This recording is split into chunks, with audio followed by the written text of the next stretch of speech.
من أطيب الأكلات عنا في الجنوب التونسي هو الكسكسي.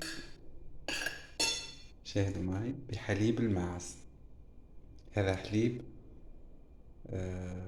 بعد ما يروب، يعني بعد 24 ساعة من وقت حلبانه، ونفوروا الكسكسي على الماء كهو، نعمل شوية سكر في الكسكسي،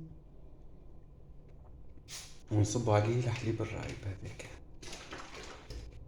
هذه عادة من عادات أهل الجنوب في تونس والوسط، يبدأ من الربيع حتى للخريف.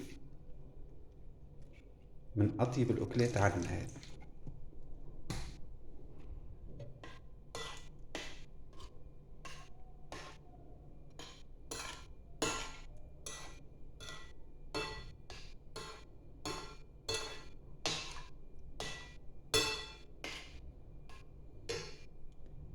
رائحة تعمل كيف. بقى نزيدوا أكثر حليب لأنه يشرب هو، يعني ينشف شوية الكسكسي. صبهم الكل.